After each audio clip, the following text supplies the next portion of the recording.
जब तक नरेंद्र मोदी नहीं आए तब तक प्रधानमंत्रियों का स्मारक संग्रहालय नहीं बना। 3 मूर्ति भवन जिसकी बात हो रही है, उस भवन में इंदिरा गांधी जी ने भी लाल बहादुर शास्त्री को नहीं रहने दिया। क्यों निगम बोध घाट पर होने से किसी प्रधानमंत्री की इज्जत कम हो जाएगी, उसकी हैसियत कम हो जाएगी? पीवी नरसिंह राव को खारिज करके आप डॉक्टर मनमोहन सिंह की कल्पना ही नहीं कर सकते हैं। गांधी परिवार ने कितने राजनीतिक पाप किए हैं। सबसे ज्यादा अन्याय किसी के साथ हुआ है तो पीवी नरसिंह राव के साथ में हुआ है। मनमोहन सिंह जी हैं, इनको तो 10 साल कुर्सी पर बिठा के अपमानित किया गया। मनमोहन सिंह जी खुद मानते थे कि बात। वो इलेक्टेड नहीं सिलेक्टेड है।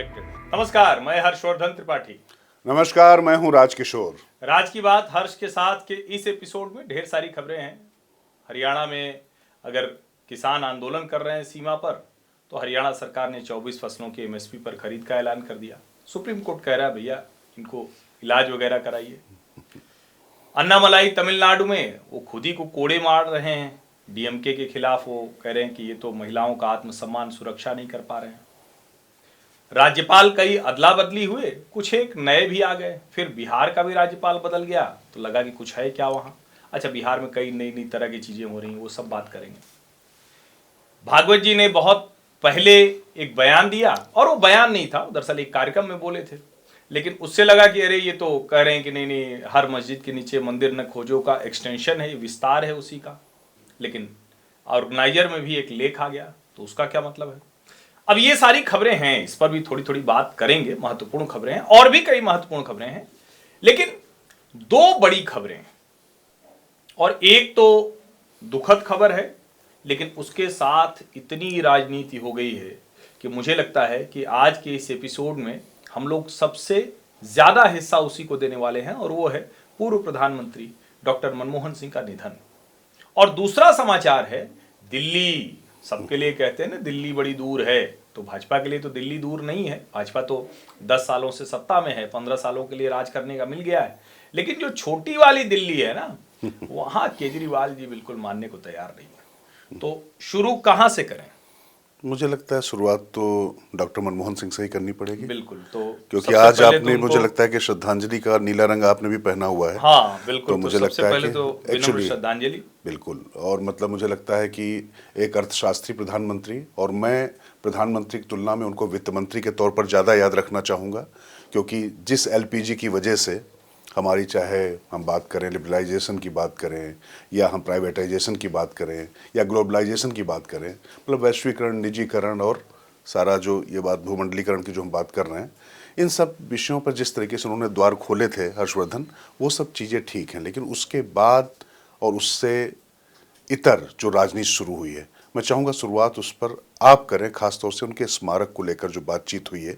उनके व्यक्तित्व पर हम बहुत चर्चा कर चुके हैं, और उनका व्यक्तित्व विराट था, सब चीज़ें थीं। लेकिन इतिहास थोड़ा निर्मम होता है, बहुत तरीके से चीज़ों करता है, लेकिन उसके साथ जो ये सियासत का ये जो संस्कार, उनके अंतिम संस्कार को लेकर सामने आया है, ये मुझे लगता है ज़्यादा त्रासद और ज़्यादा दुखद है हर्षवर्धन। नहीं, निश्चित तौर पर। और मुझे लगता है कि जिस तरह से कांग्रेस पार्टी ने इसको भी ब्राउनी पॉइंट्स स्कोर करने के तौर पर ले लिया, जीते जी उन्होंने डॉक्टर मनमोहन सिंह का कितना सम्मान किया, वो लोगों के सामने घटनाएं हैं। चाहे वो राहुल गांधी का वो अध्यादेश फाड़ देना हो प्रतीकात्मक तौर पर, ठीक है, वो भ्रष्टाचार वाले मामले पर वो अध्यादेश भी गलत था, लेकिन उस अध्यादेश को जो आपकी ही सरकार है, आपका प्रधानमंत्री अमेरिका गया हुआ है, उस वक्त आपने नहीं किया, ये ठीक नहीं था। तो राहुल गांधी को हीरो बनाने के लिए विलेन आपको मनमोहन सिंह को बनाना है, ये तो बड़ा गजब था। लेकिन आज वही राहुल गांधी वो तोप खाने वाली गाड़ी के साथ साथ चल रहे थे। आज वो लग रहा था कि जैसे एकदम मनमोहन सिंह जी गए, उनके घर परिवार का कोई चला गया होगा भी, क्योंकि इतने लंबे समय का वास्ता है। लेकिन कुछ बातें तो देश के लोगों को सोचना चाहिए। सबसे पहले तो यही, क्या किसी पार्टी को इस नाते किसी नेता का स्मारक बने या ना बने, क्योंकि उस पार्टी में एक परिवार को लाभ या हानि हो सकता है। क्या वो कांग्रेस के प्रधानमंत्री थे? अगर वो प्रधानमंत्री थे तो वो देश के प्रधानमंत्री थे। तो क्या उनको ये देश की सरकार पर भरोसा नहीं था? और अगर नहीं था तो क्यों नहीं था? क्योंकि उसके पीछे उनके अपने राजनैतिक पाप कर्म थे। वो पाप कर्म वो था जब 2004 में पूर्व प्रधानमंत्री पीवी नरसिम्हा राव जी का निधन होता है, तो उनके शव को कांग्रेस मुख्यालय के भीतर नहीं ले जाने दिया जाता है। उनकी अंत्येष्टि हैदराबाद में होती है। उनको स्मारक के लिए एक जगह तक नहीं दी जाती।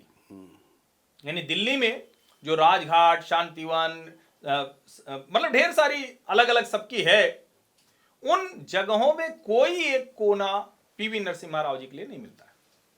फिर 10 वर्ष यही प्रधानमंत्री मनमोहन सिंह रहते हैं।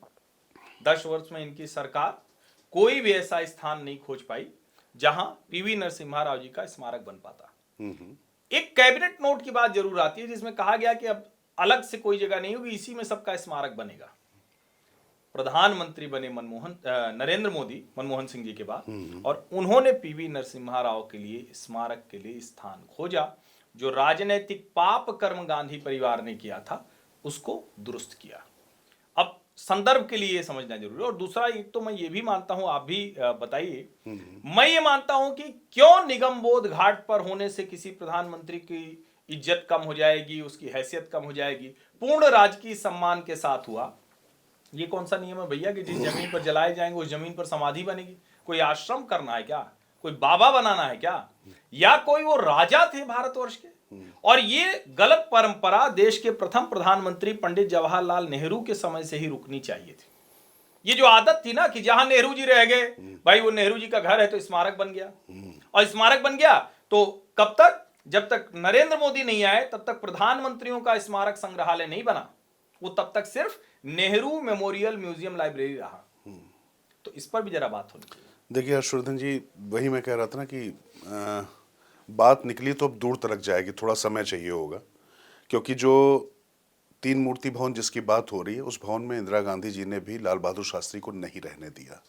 प्रधानमंत्री बन गए लाल बहादुर शास्त्री, उनको छोड़कर जाना पड़ा। मैं बहुत अतीत में नहीं जाना चाहता, लेकिन अभी जो मौजूदा समय में एक सवाल, लेकिन ये संदर्भ आप पूरे उसका जिक्र करना जरूरी है जी, क्योंकि आप जब लोकशाही की बात करते हैं, लोकतंत्र की बात करते हैं, तो ये राज परिवार वाली जो एक अवधारणा है, जो राज परिवार वाला एक जो अंदाज है, वो जो ओनरशिप है, सेंस ऑफ एंटाइटलमेंट है, उसके खिलाफ तो हम बात करेंगे ही ना। नहीं बिल्कुल, मैं इसीलिए कह रहा था कि भाई वहां पर भी प्रधानमंत्री अगर हो गए थे अब लाल बहादुर शास्त्री, इंदिरा गांधी को लगता था कि उनको बनना चाहिए, जो उनके पिता वो नेहरू जी की बेटी हैं, ये उनकी विशिष्टता थी, तो इस आधार पे उनको ही उस वहां पर रहना चाहिए। लाल बहादुर शास्त्री वहां से विवश होकर, बहुत मतलब आहत होकर वहां से निकले, उनको दूसरा स्थान खोजना पड़ा। ये भी इस देश की लोकशाही ने देखा है कि इस देश का एक प्रधानमंत्री जो बहुत डोसाइल पृष्ठभूमि से आया था, उसके बाद जब वो 3 मूर्ति भवन में जाता है तो गांधी परिवार की वजह से, इंदिरा गांधी की वजह से उसको छोड़ना पड़ता है 3 मूर्ति भवन।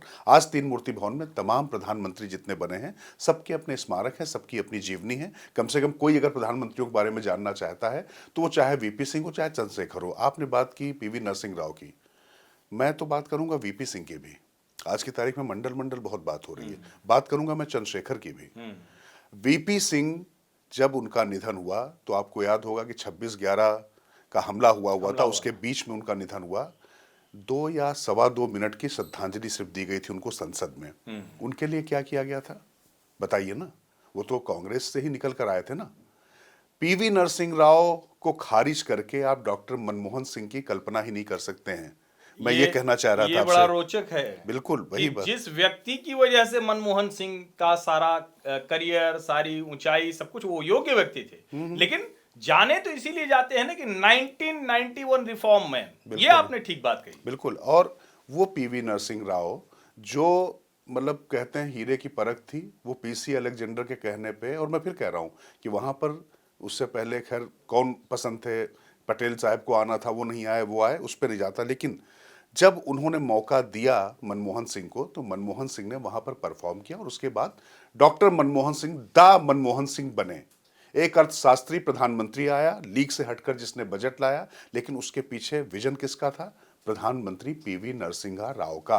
और मैं फिर बार बार कहता हूं, और मुझे लगता है कि मैं नहीं कहता हूं, जो भी समझदार व्यक्ति होगा, जिसने दुनिया समझी है, देखी, वो जानता है कि आज मिडिल क्लास की जेब में कुछ पैसा है, उसके कुछ अरमान हैं, पूरी दुनिया एक गांव के रूप में ग्लोबल विलेज जिसकी बात करते बन गई, तो वो द्वार अगर उस समय ना खुले होते तो ये नहीं होता हर्षवर्धन। मुझे लगता है इस लिहाज से उनको याद किया जाएगा।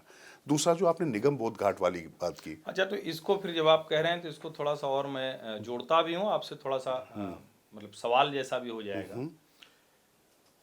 उस नीति से हुआ क्या? देश खुल गया इंपोर्ट एक्सपोर्ट की जो शर्तें थी, बंदिशें थी, खत्म हो गई। इंस्पेक्टर राज को पहली बार धक्का पहुंचा, लाइसेंस राज वगैरह सब जो लाइसेंस राज था वो खत्म हो गया। सिलेंडर, टेलीफोन, कार, स्कूटर, सब जुगाड़ से लेने की जरूरत खत्म हो गई। एम्बेसडर फिएट से हटकर दुनिया का हर ब्रांड भारत में है। दुनिया के हर ब्रांड का कोट पैंट, जूता से लेके मोबाइल, चश्मा से लेके सब कुछ है। सब जो दुनिया के किसी हिस्से में होता है उससे पहले यहाँ लॉन्च हो जाता है। उस सब की बुनियाद रखी। लेकिन ये सब क्या था? ये स्टेट के प्रभुत्व को, राज्य के प्रभुत्व को, यानी उस नेहरूवियन सोशलिस्ट जो पॉलिसी थी उसको ऐसे पकड़ के ऐसे उल्टा कर दिया। तो जो गैर गांधी परिवार का प्रधानमंत्री बना तो उसने इस देश को जो फ्रॉड तरीके से हिंदू ग्रोथ रेट कही जाती थी, और सोचिए उसका नाम हिंदू ग्रोथ रेट उस वक्त के इकोनॉमिस्ट कर देते थे। भाई हिंदू से क्या लेना देना? नेहरू जी तो हिंदू रीति रिवाज के लिहाज से कुछ करते नहीं थे, सोमनाथ मंदिर नहीं गए, उनका अपना रहन सहन, पहनावा, वेशभूषा कुछ था ही नहीं, वो अंग्रेज टाइप थे। वो हिंदू ग्रोथ रेट कहते रहे गैर हिंदू कामों की तरह। और जब गैर गांधी प्रधानमंत्री बना, गैर गांधी को वित्त मंत्री बनाया, देश की अर्थव्यवस्था बदल गई। जो मनमोहनी सपना 10% का देखा वो हमने उसी दौरान देखा, उन्हीं नीतियों पर देखा। तो ये क्या नेहरू जी की जो समाजवादी नीतियां पूरी तरह से उन्होंने रद्द कर दी थी वित्त मंत्री रहते।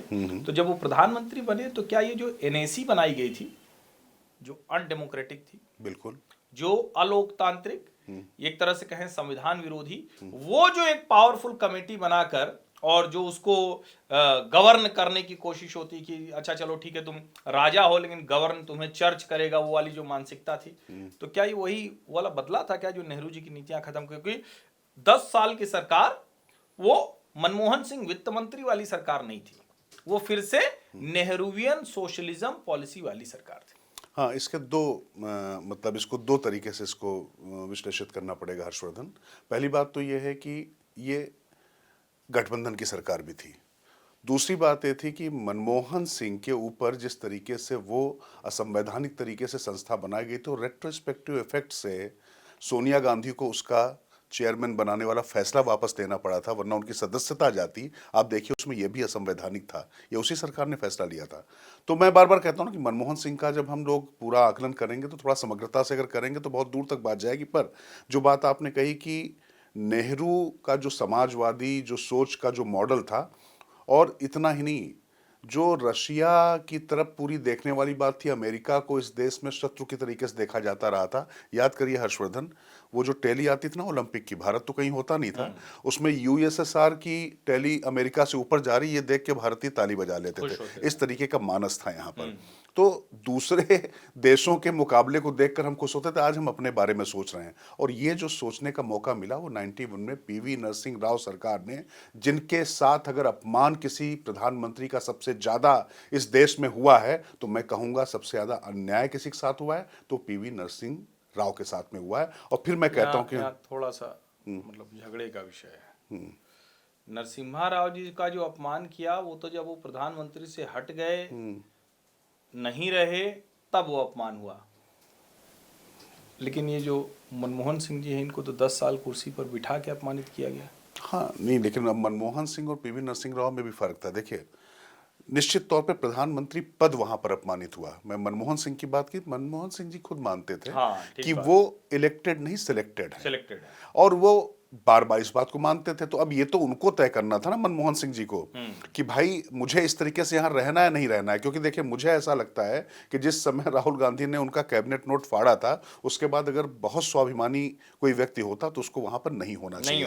मैं बिल्कुल स्पष्ट करूँ। हालांकि और उनकी सादगी के खूब चर्चे किससे हो रहे हैं, मारुति 800 से लेकर और पता नहीं किस किस चीज से। अब कहीं ये भी आ जाता है कि उन्होंने जब पहली बार प्रधानमंत्री बने तो उनको लगा अरे मेरा टिकट भी होगा क्या। तो ये सब किससे खूब आते हैं। लेकिन इतना सादगी, 1971 से जो व्यक्ति इकोनॉमिक एडवाइजर के तौर पर सरकार से जुड़ गया हो, इतने सालों तक सत्ता में रहा हो, यूजीसी के भी उसको चेयरमैन ये चीजें न पता हो, तो ये थोड़ा सा ना समझ में आने वाली बात है। नहीं वो उन्होंने नहीं कहा, वो तो ये जो लुटियन जो उनके कुछ तथाकथित पत्रकार हैं जो आज की तारीख में वो फिर सोनिया गांधी जी का जो त्याग 2004 वाला जीवित करने में लगे हैं, ये उनका कहा सुना है, समझ रहे हैं, ये वही लॉबी है। और इस चीज को समझना पड़ेगा हर्षवर्धन। मैं लगातार कवर करता था, लोग कहते ना कि सोनिया जी ने मनमोहन सिंह को बना दिया था। अरे क्यों बनाया था? और किसके पीछे कारण क्या थे। हम लोग रिपोर्टर थे, आप जानते हैं 3 मूर्ति लेन में हम लोग खड़े रहते थे सुबह शाम तक। किसका घर होता था पता है आपको? हरकिशन सिंह सुरजीत का। सोनिया गांधी दिन में 3 बार वहां चक्कर लगाती थी, और उसके बाद उनका ये सुझाव था कि डॉक्टर मनमोहन सिंह को बनाया जाना चाहिए। और क्यों बनाया जाना चाहिए वो बहुत लंबी बात है, लेकिन साथ में लालू प्रसाद यादव तैयार नहीं थे इसके लिए, उनका सोनिया गांधी को बनना चाहिए। तो फिर सोनिया गांधी मनमोहन सिंह को लालू प्रसाद यादव के यहाँ लेकर गई। तो ये जो तमाम चीजें, और उनको बनाया गया। और सबसे बड़ी बात है कि बराक ओबामा ने कहा था कि प्रधानमंत्री बोलते हैं मनमोहन सिंह तो दुनिया सुनती है, तो सब बता रहे हैं। पर उसी किताब में द प्रॉमिसिंग लैंड में वो ये भी लिख रहे हैं ना कि सोनिया गांधी अपने रिलक्टेंट बेटे जो 40 साल के राहुल गांधी, जो मतलब उस समय की बात कर रहे हैं, इसलिए उन्होंने जो है बनाया था मनमोहन सिंह को, क्योंकि ब्यूरोक्रेट थे, टेक्नोक्रेट थे, उनसे कोई खतरा नहीं था, तो सुरक्षित रखना चाहती थी अपने बेटे का भविष्य। तो कुल मिला के इसको त्याग बता देना और इसको महानता बता देना उचित नहीं। और प्रधानमंत्री पद को बार बार अपमानित किया गया, ना सिर्फ उसके जरिए, एनएससी के जरिए। और मैं बताऊं कि हम लोग रिपोर्टर थे, सब कुछ था, हमेशा ये बताया जाता था कि सोनिया गांधी जी ने फैसला लिया है, ये फैसला लिया गया, चाहे आरटीआई की बात हो, चाहे आरटीई की बात हो, इसका क्रेडिट क्या कभी डॉक्टर मनमोहन सिंह को दिया जाता था? हाँ, अब वो वहां पर बैठे थे तो साइन उनको करने थे वहां पर, लेकिन हमेशा कहा जाता था कि वो एनएससी की तरफ से। अच्छा, सच भी यही था, मनरेगा भी था, तो ये सारी चीजें बनी तो वहीं पर थी। तो संविधानेतर सत्ता तो असली वहां पर चल रही थी, सत्ता केंद्र था। लेकिन एक सवाल आपने जो पूछा था निगम बोध घाट वाला, एक छोटा सा रेफरेंस जरूर मैं देना चाहूंगा हर्षवर्धन, उसको दिए बगैर नहीं छोड़ सकता। रीजन ये है कि निगम बोध घाट है कौन सी जगह, ये समझ लीजिए। निगम का बोध जहां पर ब्रह्मा जी को हुआ था, और मृत्यु के बाद सारी आत्माएं परमात्मा से मिलती हैं जाकर, ये जो है सिद्धांत और ये मान्यता अगर है, तो अगर उसी जगह पर जाकर पूरे राष्ट्रीय प्रोटोकॉल के साथ में उनका अंतिम संस्कार हो रहा है, और आप याद करिए, मैं फिर कह रहा हूं ना कि जिस तरीके से पूरा, मुझे नहीं लगता कि मोदी सरकार ने इसमें जरा सी 0.1% भी कहीं पर कोई रंच मात्र वो रखी हो। और फिर ये फैसला उनके परिवार का भी होता है, ये ध्यान रखना पड़ेगा। भाई, नरसिंह राव को जिन लोगों ने अपने मतलब कार्यालय में नहीं आने दिया, बिल्कुल, है ना, बहुत अपमान किया गया, उससे अपमानजनक क्या हो सकता है? तो मैं बहुत और देखिए, मैं तो ये भी कह रहा हूँ नरेश, देखिए यहाँ जाके एक चीज तो समझनी पड़ेगी ना, हम लोकतंत्र में थोड़ा तो एहसास दिलाएं लोकतंत्र का। आप उनकी सादगी की बात कर रहे हैं, आप उनकी सहजता सरलता की बात कर रहे हैं, आप उनकी मारुति 800 की बात कर रहे हैं, और फिर ये भी कह रहे हैं कि ना ना, उनका तो जिस जमीन पे संस्कार हो स्मारक बना दो। मुझे तो इस आइडिया से ही चिढ़ होती है। अच्छा, उन्हीं के कैबिनेट का फैसला था, उन्हीं कैबिनेट का फैसला था 2013 में कि अब इस तरह से नहीं होना चाहिए। और अटल बिहारी वाजपेयी के समय में भी ऐसा हुआ। मेरा ही मानना है कि अब जो भी समाधि स्मारक बनना है, वो वही जो इलाका है, पहले से कहा जा चुका है, लेकिन उसी में और छोटे हिस्से में बनाया जाना चाहिए। ये क्या मतलब हुआ कि बहुत बड़ा सा पार्क है, उसकी देखरेख भी नहीं हो पाती, वहां लोग जाते भी तो कितने बड़े में जाएंगे? आप उनको अच्छे से बनाइए, वो इलाका अच्छे से रखिए, जो लोग जाएं वो सारे प्रधानमंत्रियों की समाधि देख लेंगे। ये क्या मतलब? और सोचिए, संजय गांधी कब प्रधानमंत्री थे, याद है आपको? वही कह रहा हूं, उनका भी, मैं यही बात कहने भी जा रहा था, उनका भी वहां पर बना हुआ है। नहीं तो कुछ समय तो होगा ना, कब थे प्रधानमंत्री? नहीं, वो तो मुझे लगता है कि मतलब वो अलग टाइम में, अलग टाइम जोन में रहे होंगे। नहीं, कुछ तो था, बिना प्रधानमंत्री कैसे रहे होंगे वहां? नहीं, वो गांधी थे ना। ये भी एक लोकशाही पर राजशाही चलाने का उदाहरण है। आप कल्पना कीजिए, गांधी परिवार ने कितने राजनीतिक पाप किए हैं, उसका एक और ये उदाहरण। और मैं फिर कह रहा हूं, क्या भारत की स्वतंत्रता सिर्फ नेहरू गांधी परिवार को राजा बनाकर रखने के लिए है? उनके परिवार के हर बच्चे को, नया बच्चा पैदा होगा, मैं एक संस्थान में काम करता था, तो वहां कहा जाता था कि नया बच्चा होगा तो अभी डायरेक्टर बन जाएगा। लेकिन राजनीतिक दल और कोई वैचारिक कहने से चलेगा क्या? तो ये तो खतरनाक है। यहाँ तो जनता के वोट से सब कुछ होना है, लोकतंत्र होना है, लेकिन ये सचमुच खतरनाक है। और ये मैंने इसीलिए कहा कि आप सोचिए, जिस जगह पर संजय गांधी को बहुत बड़ा एक स्मारक उनका बना दिया जाता है, समाधि बना दी जाती है, वहां पीवी नरसिम्हा राव जैसे मतलब चमत्कारी व्यक्तित्व को, कमाल का नेता वो था। और जो लोग कह रहे हैं, जैसे ये भी ध्यान में होना चाहिए, कई लोग कहते हैं कोalition गवर्नमेंट मनमोहन सिंह ने चलाई यूपीए 1-2, भैया उससे पहले वो चला चुके थे। नहीं, उन्होंने भी चलाए थे, और गठबंधन धर्म का जो मर्म वास्तव में समझाया वो अटल बिहारी वाजपेयी ने समझा। कैसे चलाई जा सकती है 24 दलों के साथ में सरकार, वरना इससे पहले तो कोई सरकार चल भी नहीं पा रही थी। हाँ, पीवी नरसिंह राव को थोड़ा अल्पमत में थी, इसलिए वो शिबू सोरेन वाला भी एक कलंक उनको लगा, आप देखिए। और अच्छा, तो यहाँ कैश फॉर वोट नहीं हुआ था? हाँ, वो तो था ही कैश फॉर वोट नहीं हुआ था। न्यूक्लियर डील 1 2 3 के बाद क्या हुआ था? बिल्कुल। अमर सिंह उसमें लाइजनर थे, वो सारी नेटवर्किंग कर रहे थे, नोट लहराए गए थे। हालांकि देश का लोकतंत्र है, आम आदमी ऐसे नोट के साथ पकड़ा जाए तो उसका क्या हाल होगा? सांसद जी लोग थे तो कुछ नहीं हुआ। और उसमें एक बड़े टीवी चैनल का बड़ा संपादक जिसने स्टिंग की थी, उसने भी कुछ नहीं किया, नहीं, खबर ही नहीं चलाई, वो भी सब बदल गया। लोकसभा की विशेषाधिकार समिति के सामने पेशी हुई, सब कुछ हुआ, पता ही नहीं चला कौन दोषी है, कोई दोषी है कि नहीं। अगर बैग में रुपया भर के आया तो वो भी सब हुआ था, इन्हीं के कार्यकाल में हुआ था। बिल्कुल। इन्हीं के कार्यकाल में देश भर में इतने धमाके हुए थे, कितने देखिए, धमाके हुए थे। आंतरिक सुरक्षा का मामला हो, चाहे दागी मंत्रिमंडल का मामला हो, चाहे भ्रष्टाचार के नित नए प्रतिमान स्थापित करते हुए मामले हों, तो ये सारी चीजें उस दौरान हुई। और फिर मैं कह रहा हूं कि राजनीतिक नेतृत्व ही क्यों प्रधानमंत्री पद पर होना चाहिए, ये मेरे ख्याल से डॉक्टर मनमोहन सिंह इसका भी एक उदाहरण थे। और ये बात लगातार कांग्रेस की तरफ से हर्षवर्धन कही जाती थी कि राजनीतिक जो आरोप हमारे ऊपर लगते हैं, मनमोहन सिंह बोलते ही नहीं, उनको लगता है वो सीईओ की तरह बैठाल दिए गए हैं, बात नहीं करते। आज जो इतनी तारीफ की जा रही है ना, मैं आपको बता रहा हूँ, इसी कांग्रेस के दफ्तर से बात करते हैं। उनका जो बड़ा भाषण चलता है ना कि इतिहास मेरे प्रति बहुत दयालु और उदार रहेगा। भैया, इतिहास, वर्तमान, भविष्य, भूतकाल सब आपके साथ था, लेकिन कांग्रेस आपके साथ नहीं थी। कांग्रेस के भीतर आपको अपमानित किया गया और आप वो अपमान सहते हुए भी प्रधानमंत्री बने रहे।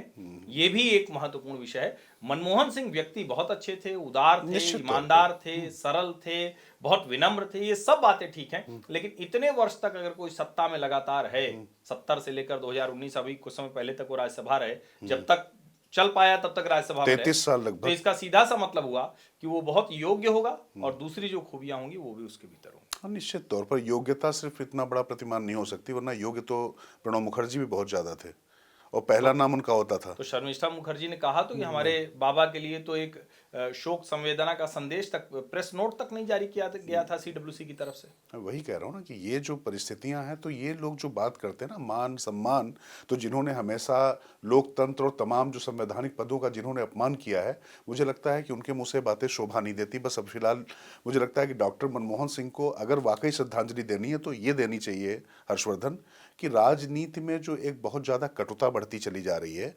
अजातशत्रु होने की जो एक शर्त होती थी पहले तमाम बड़े पदों पर, उसको सीखना चाहिए। और मैं तो एक चीज़ और कहता हूँ हर्षवर्धन, 25 तारीख को अटल बिहारी वाजपेयी के 100 वर्ष पूरे हुए थे। उसके अगले दिन मनमोहन सिंह जी भी नहीं रहे। मुझे याद है कि जब 1 2 3 पर न्यूक्लियर डील पर चर्चा हो रही थी तो उन्होंने कहा था कि आप राजनीति के भीष्म पितामह हैं, अटल जी के बारे में कहा था, और आप हमारा समर्थन करिए, आप जानते हैं हम आपके ही बनाए रास्ते पर आगे बढ़ रहे हैं। लेकिन उस समय वो सिर्फ मुस्कुरा दिए थे। अब मैं सोचता हूँ कि सुषमा स्वराज भी यहाँ नहीं है, अरुण जेटली भी नहीं है। अगर इस समय ये लोग जिस भी जहां में होंगे, अगर वहां पर इस समय संसद सत्र चल रहा होता तो किस तरीके की डिबेट होती। ठीक बात है। और आज के लोग सीखना चाहिए, मतलब मुझे लगता है ये बात और लेकिन ये कैसे सीखेंगे जब नेता प्रतिपक्ष जिस मनमोहन सिंह की नीति की वजह से देश में अंबानियों अडानियों की बाढ़ आ गई है, वही दिन रात ये बातें करेगा। तो राहुल गांधी को थोड़ा चिंतन मनन करना चाहिए। सत्ता पक्ष विपक्ष दोनों की जिम्मेदारी होती है, सदन बेहतर चले, सब कुछ अच्छा हो और देश आर्थिक तौर पर सशक्त हो, फिर से वो नेहरूवियन सोशलिज्म के चंगुल में फंसकर इस देश के लोगों को बुरी अवस्था में न पहुंचाए, फिर से हम उस अवस्था में न पहुंच जाएं कि राशन लेना पड़े, आयुध लेना पड़े, हम आत्मनिर्भर होते जाएं। ये बहुत जरूरी है और इस सब के लिए जरूरी है कि जो उस कुर्सी पर बैठा हो वो नेता हो स्वयं की शक्ति से। लेकिन क्या करिएगा, जिसको अवसर मिले वही ये कर रहा है। नहीं तो धक्के से वो राजनीति में लाए गए, अब वो राजनीति में आके धक्के मार रहे हैं।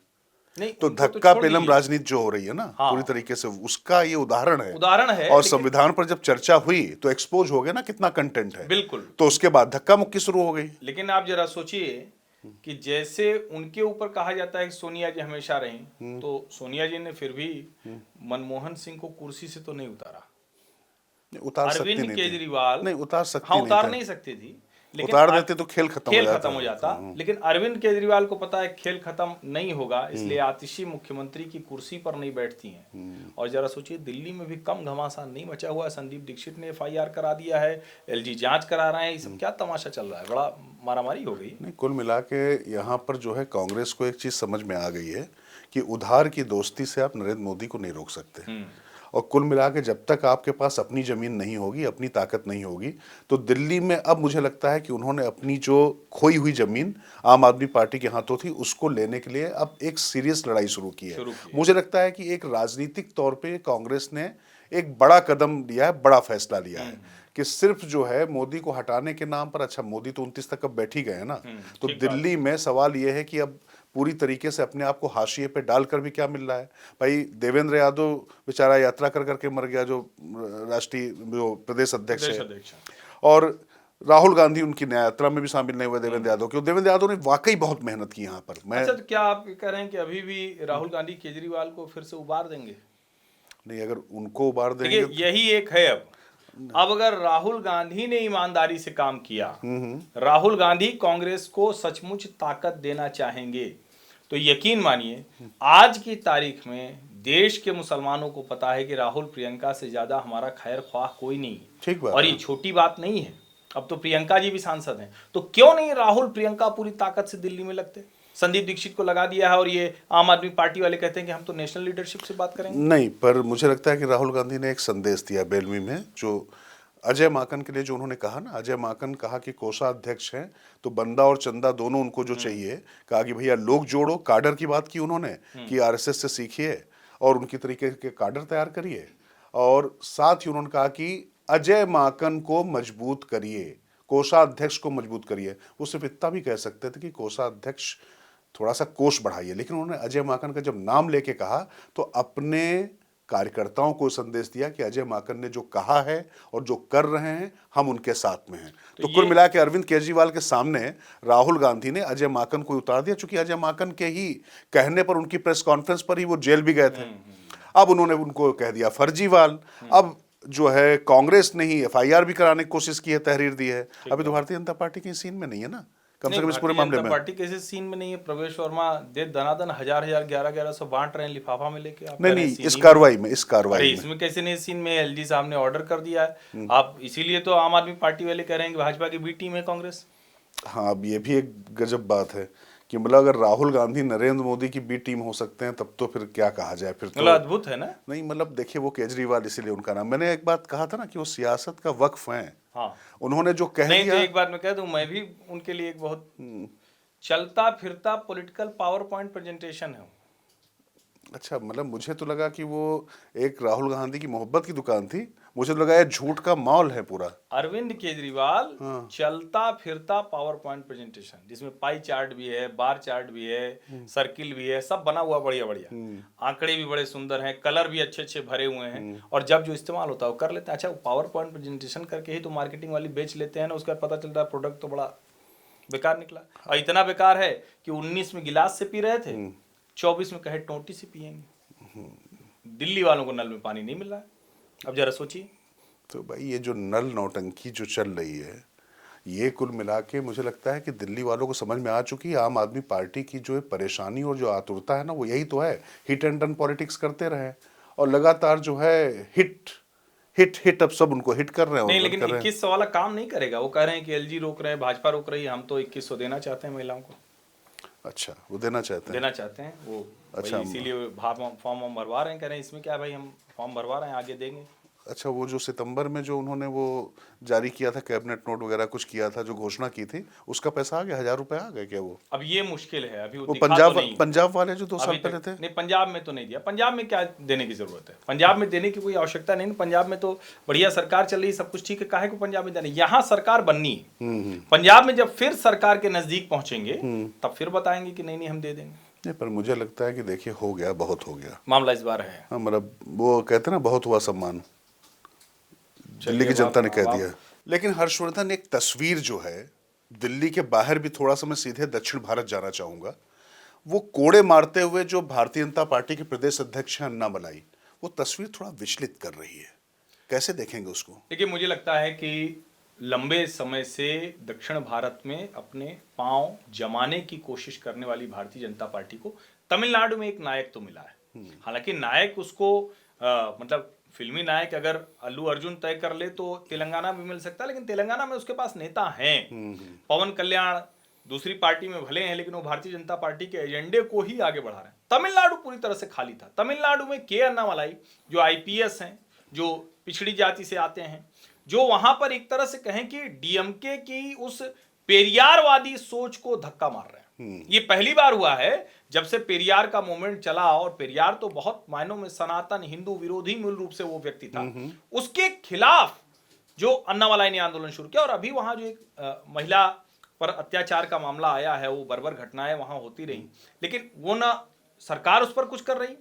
पहले उन्होंने चेतावनी दी, उसके बाद उन्होंने कहा कि अगर ये न्याय नहीं मिलेगा तो मैं उसकी पीड़ा खुद झेलूंगा। और उन्होंने 2 ऐलान किए, कपड़े नहीं पहनेंगे, जूते नहीं पहनेंगे। उन्होंने खुद को कोड़े मारे कपड़े उतार के, और जूते प्रेस कॉन्फ्रेंस में उतार दिया। मुझे लगता है कि ये बहुत बड़ा स्टेटमेंट है। अगर वो इस पर आगे बढ़े तो आने वाले समय में जो तमिलनाडु की राजनीति, और मैं बार बार कहता हूं कि कोई भी एक कालखंड होता है, 67 के दौर से शुरू हुई जो तमिलनाडु की द्रविडियन पॉलिटिक्स थी, वो शायद अब सनातन की तरफ जाने वाली। नहीं, बिल्कुल। मैं अभी जब ये सनातन कंट्रोवर्सी हुई थी हर्षवर्धन, मैं गया था वहां पर, और बाकायदा जगह जगह गया। मैं आपको बता रहा हूँ, वहां पे कण कण में जो है सनातन का अस्तित्व न सिर्फ विद्यमान है, बल्कि वो चीख चीख कर गवाही देता है, मैं ये कहूंगा। और के अन्नामलाई वो शख्स है जिसने पूरे तमिलनाडु को पैदल मथ डाला है।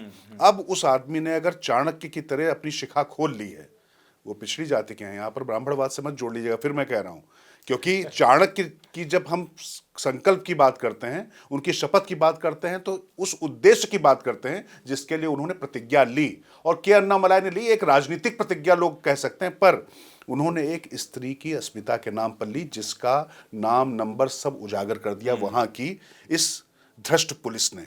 एक स्त्री की मर्यादा उन्होंने नहीं रखी जिसके साथ में अनाचार हो रहा था। और मुझे लगता है कि अन्नामलाई की इस पॉलिटिक्स को तमाम लोग पाखंड, नौटंकी, ड्रामा सब कुछ बता रहे हैं, पर ये करने के लिए जो ताकत चाहिए होती है वो मुझे लगता है कि तमाम लोगों के पास नहीं होती है। एक ऐसा व्यक्ति जो एमबीए में गोल्ड मेडलिस्ट हो, करोड़ों का पैकेज ठुकराकर वो बनता हो आईपीएस, और आईपीएस बनने के बाद ऐसा नहीं कि वो कोई आराम का काम कर रहा है।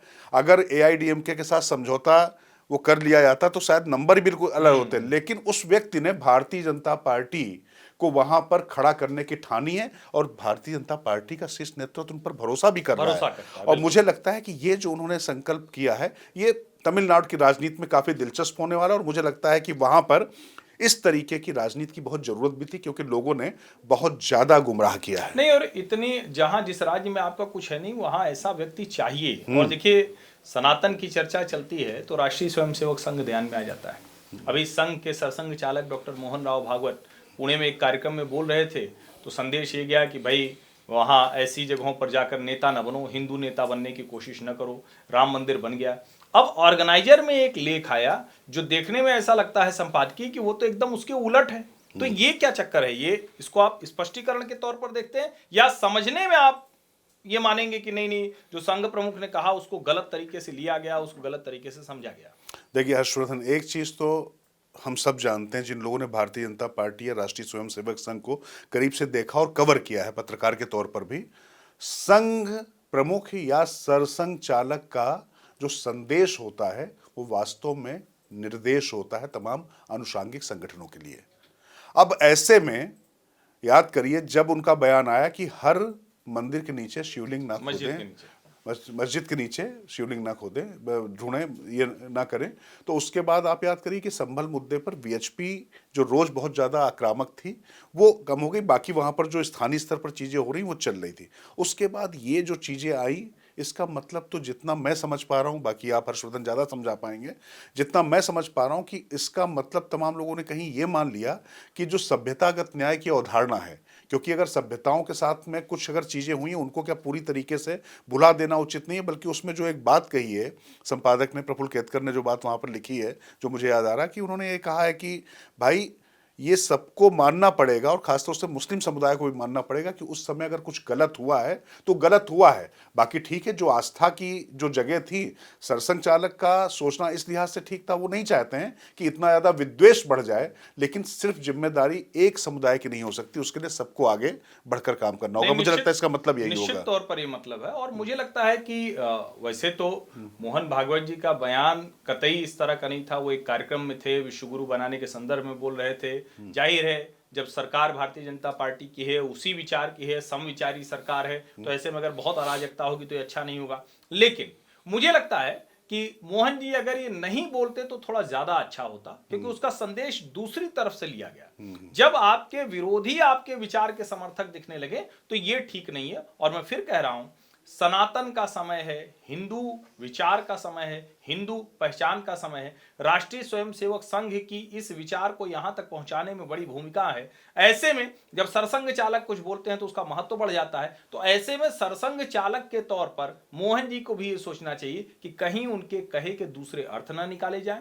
समाज में एक बड़ा वर्ग जो हिंदू विचारों के लिए, हिंदू इस तरह की जो कोई बात होती है उसके लिए संघ की तरफ देखता है, उसमें भ्रम का वातावरण ना हो। और बिना किसी संदेह के बहुत भ्रम का वातावरण हुआ, बहुत अलग अलग लोगों ने कहा। मुझे लगता है शायद उसको भी ठीक दुरुस्त करने के लिए, और देखिए एक बात मैं कहूंगा, ये सही है कि संघ प्रमुख जब बोल देते हैं तो संघ और समविचारी संगठनों के लिए वो आदेश निर्देश जैसा होता है। लेकिन संघ में एक बड़ी अच्छी चीज है, बहुत वैचारिक लचीलापन है।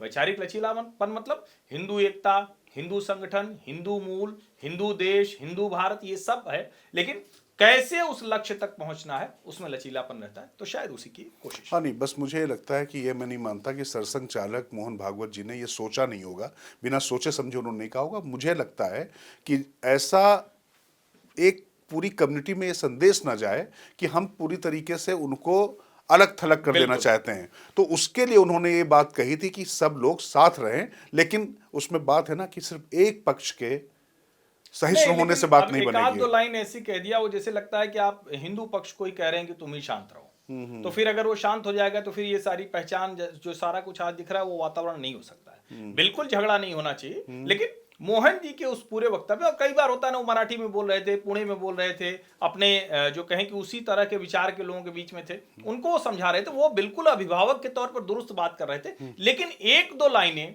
वो ऐसी लाइनें थी जो भ्रम पैदा करनी थी और कर रही हैं। वो मोहन जी को नहीं बोलनी चाहिए थी कि लोग नेता बन रहे हैं। कौन नेता बन रहा है भाई? अरे कोई अगर याचिका डाल रहा है और सब लोग संघ के तो है नहीं।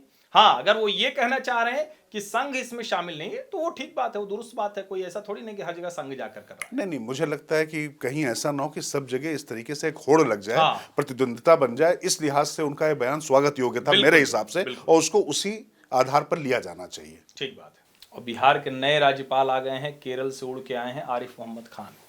केरल भेज दिए गए हैं बिहार वाले राजेंद्र प्रसाद आर्लेकर। उड़ीसा वाले इधर चले गए, इधर वाले उधर चले गए। मिजोरम में वीके सिंह को भेज दिया, मतलब मणिपुर में अजय भल्ला को भेज दिया। तो सब जगह अदला बदली। बिहार वाला क्या मसला है? बड़ा देखिए, मुझे लगता है इन तीन राज्यपाल बहुत इंपॉर्टेंट है। अजय भल्ला और मणिपुर उनको भेजा जाना, और वीके सिंह का उनके बगल में मिजोरम भेजा जाना। मुझे लगता है कि ये बहुत अच्छा फैसला और सही समय पे फैसला लिया गया। दोनों ही इस मामले में ठीक है। लेकिन हम पॉलिटिकल चर्चा पर आते हैं। आरिफ मोहम्मद खान एक ऐसे शख्स हैं, शाह बानो कांड के बाद से वो चर्चा में आए थे, और मुझे लगता है कि वो पहले इस देश के ऐसे मुस्लिम नेता थे कांग्रेस में जिन्होंने सच को सच कहने की ताकत दिखाई, और वो लगातार अपनी बात पे अडिग रहे, उसकी लंबी कीमत भी चुकाई उन्होंने। और लगातार भारतीय जनता पार्टी में जब वो आए तो उसके बाद भी भारतीय जनता पार्टी में उनको उस तरीके से हाथों हाथ नहीं दिया गया।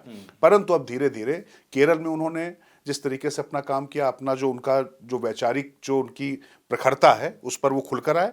बिहार उनका जाना बड़ा अपने आप में दिलचस्प है। तो आरिफ मोहम्मद खान देखिए मुस्लिम तो हैं ही, लेकिन वो लिबरल हैं, और सही मायनों में वो भाजपा वाले मुस्लिम हैं।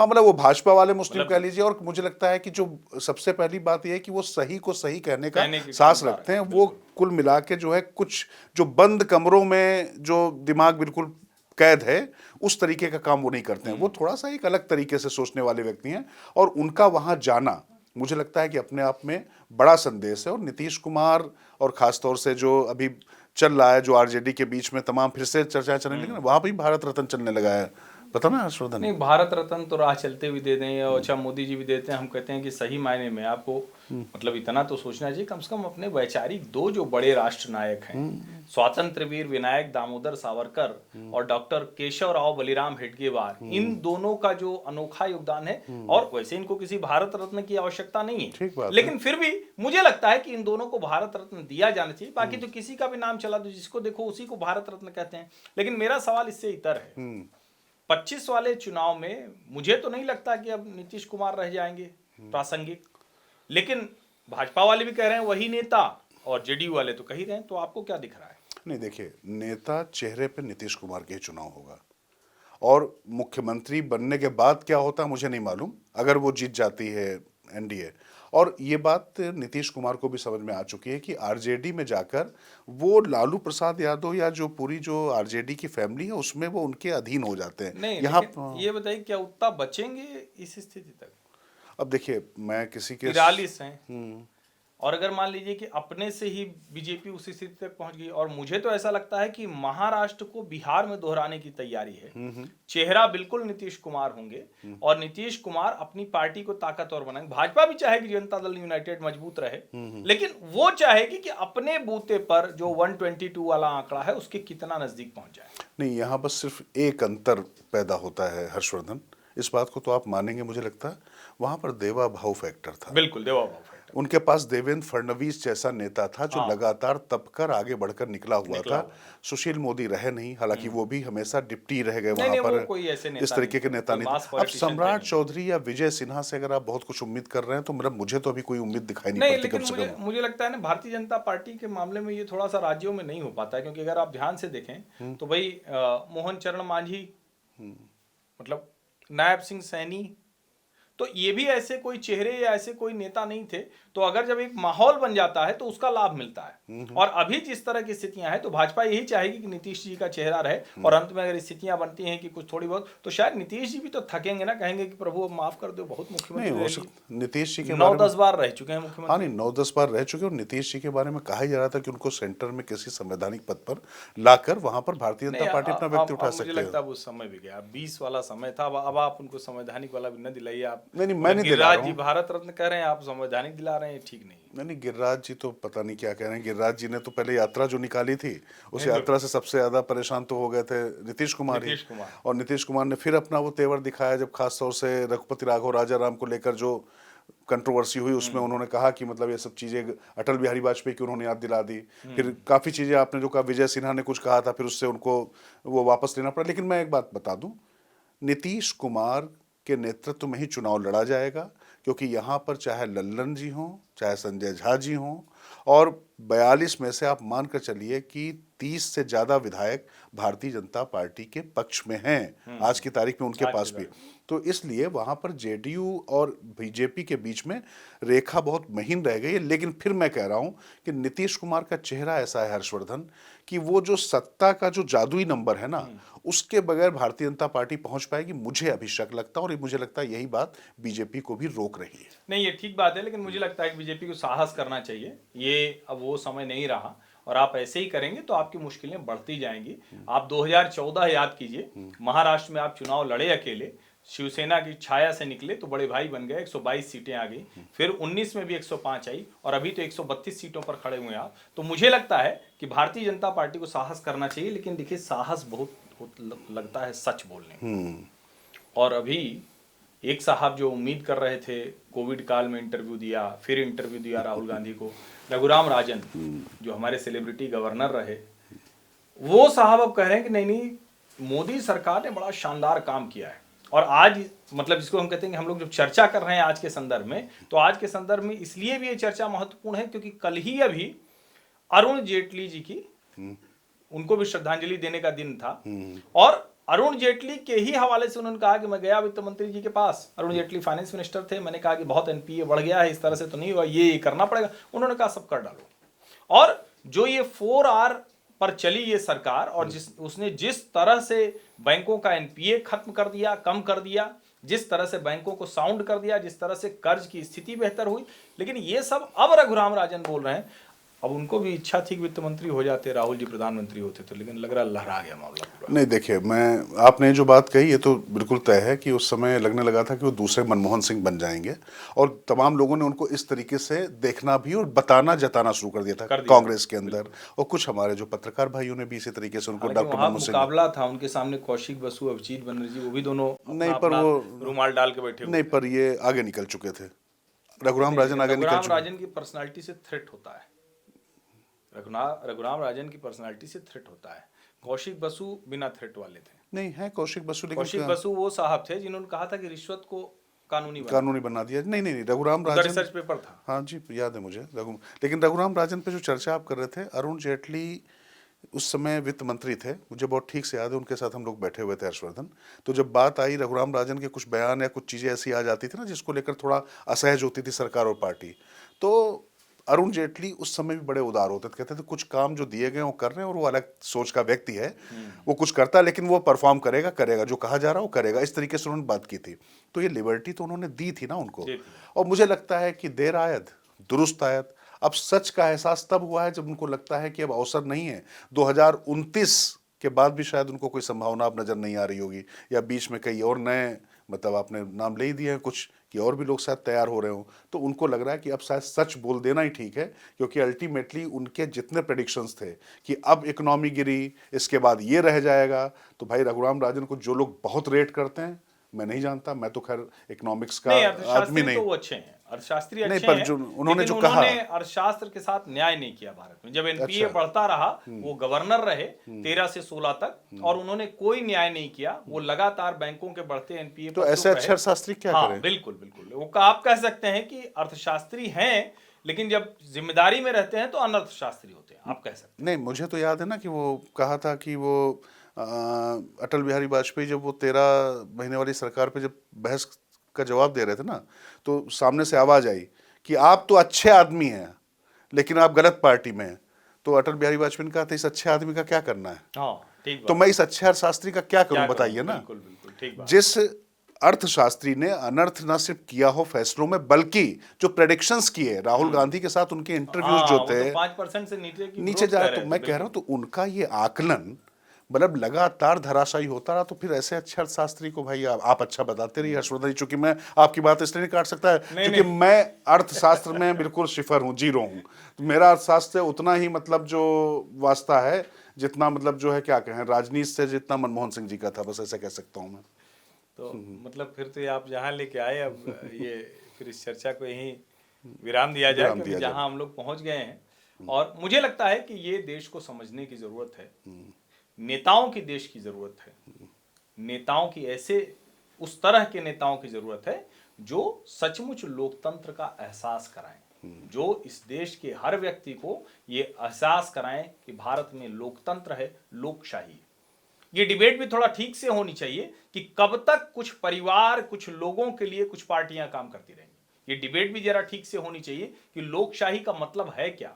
75 वर्ष के हम हो चुके, अमृत काल में हम हैं, अगले 25 वर्ष में विकसित भारत की बात है। विकसित भारत तो एक बात है, लेकिन क्या जो सोशल सेंस है, क्या जो पॉलिटिकल सेंस है, क्या जो जिसको हम कहते हैं कि सिटीजन के तौर पर जो सेंस है, वो हमारा डेवलप हो रहा है क्या, ये महत्वपूर्ण है।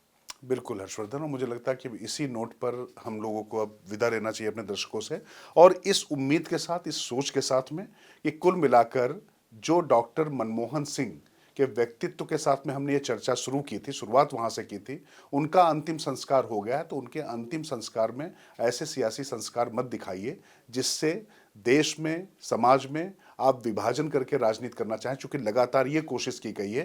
क्योंकि ये बात मुझे इसलिए कहनी पड़ रही, कभी आप उनके सिख प्रधानमंत्री होने की बात कर देते हैं, कभी किसी तरीके की बात कर देते हैं, लेकिन डॉक्टर मनमोहन सिंह की जो सबसे बड़ी विशेषता थी वो ये थी कि उन्होंने तमाम वर्जनाओं को तोड़कर और तमाम परंपराओं को तोड़कर एक नई दृष्टि रखी, कम से कम अर्थनीति को लेकर, और उसी पर फोकस करते हुए आगे बढ़ना चाहिए। ये जो पिटी पॉलिटिक्स है ना, इससे बचना चाहिए।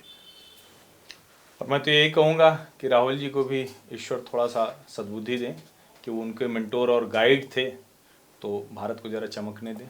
बहुत बहुत धन्यवाद। चलिए, वैसे आपने जो कहा धन्यवाद, नमस्कार, लेकिन हम तो समझ नहीं पाए, राहुल गांधी के बैरम खान कभी दिग्विजय सिंह कहे जाते थे, कभी जनार्दन द्विवेदी कुछ कहे जाते, चाणक्य, तो मुझे मालूम नहीं उनके गुरु कितने थे, तो मैं नहीं जानता। वैसे मनमोहन सिंह जी फिर को भी गुरु जो है कात को माने तो हाँ, लेकिन वो तो गुरु तो खैर ठीक है। चलिए, फिलहाल इस बहुत बहुत चर्चा को यहीं खत्म करते हैं। नमस्कार।